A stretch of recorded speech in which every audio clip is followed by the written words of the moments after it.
जायकवाडी धरणाच्या नाथसागर जलाशयातील पाणीसाठा 6 दिवसात 11% वाढलाय। सध्या धरणामध्ये 15,000 क्युसेस प्रमाणे नवीन पाण्याची आवक होत असून पाणी पातळीत दररोज वाढ होतीये।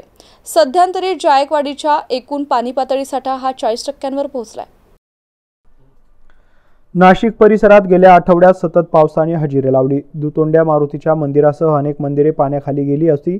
नाशिक परिसरात गेल्या आठवड्यात सतत पावसाने हजेरी लावली। दुतोंड्या मारुतीच्या मंदिरासह अनेक मंदिरे पाण्याखाली गेली होती। गोदावरी नदीला पूर आला असून जायकवाडी धरणाच्या पाणलोट क्षेत्रातील सर्व 9 धरणे जवळपास भरली आहेत। त्यातच पावसाची रिपरिप सुरू असून आज वरुणराजाने सर्वदूर हजेरी लावली आहे। परिणामी नाशिक आणि अहिल्यानगरसह वरच्या भागात पडलेल्या पावसाचे पाणी आता जायकवाडी धरणाच्या नाथसागर जलाशयात येण्यास प्रारंभ झाला आहे।